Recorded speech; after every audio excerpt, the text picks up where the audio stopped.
Qui peut savoir quel esprit malsain se cache derrière ce code? Il a été génétiquement modifié. Ils en ont fait un monstre. Plus fort, plus agile, plus intelligent que le commun des mortels. Vous ne verrez pas d'où, ni quand ça arrivera. On le surnomme 47. 47? That's not a name. Non, Just send me the brief. mais c'est le sien.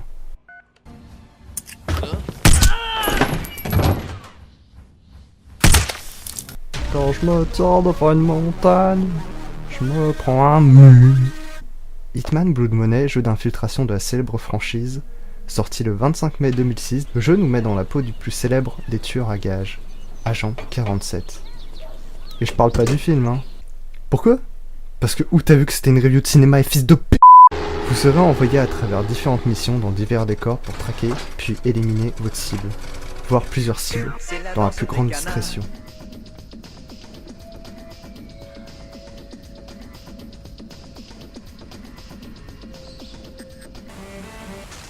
Ta mère, le violoncelle.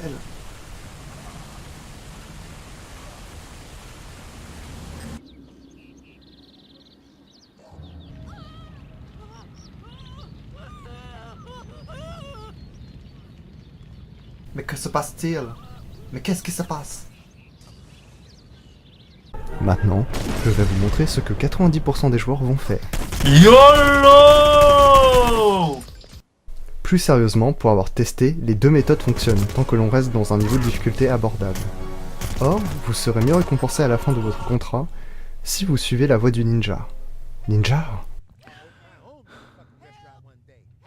Chaque fin de contrat sera accompagnée d'une somme de $, laquelle vous servira à débloquer des accessoires pour vos armes principales.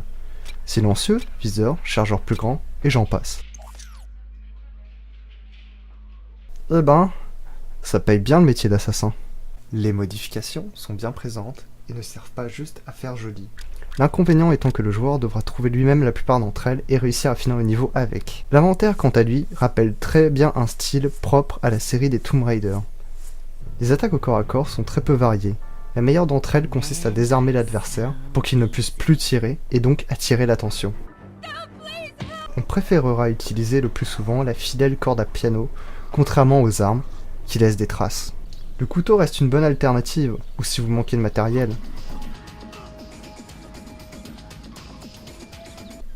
La chute est très létale.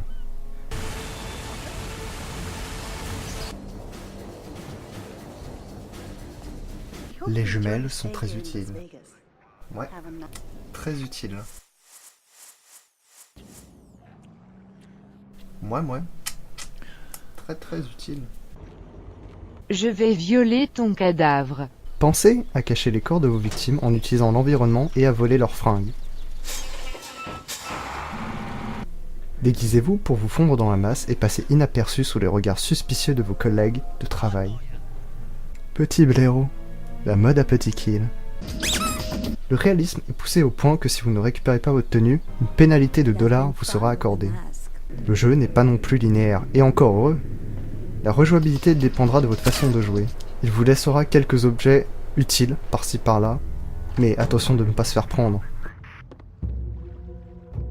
Les graphismes du jeu ont mal vieilli, mais il reste que quelques beaux effets néanmoins.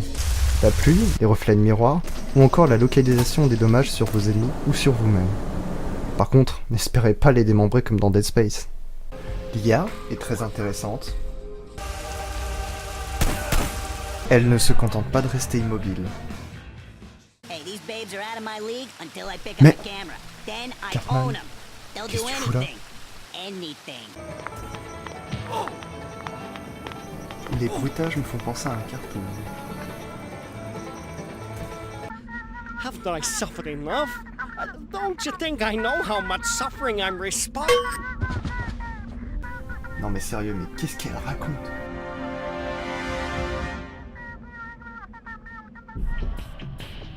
Oh non! J'ai trop regardé Mario Cotillard. Ne serait-ce que pour apprécier un classique Ave Maria.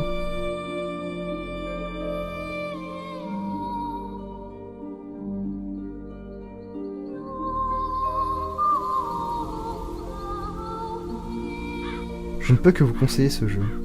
On avait Maria dans ta gueule! J'espère que cette review vous aura plu. Quant à moi, je vais quitter mon travail et me dessiner un code barre sur le crâne parce qu'un magasin paye mieux qu'un break plus 5.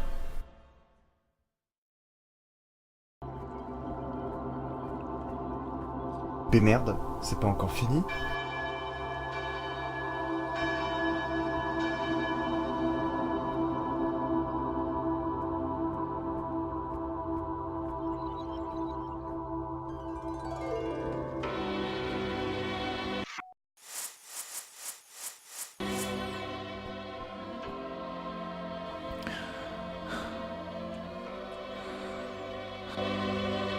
Qu'est-ce qu'il y a, je suis au paradis là?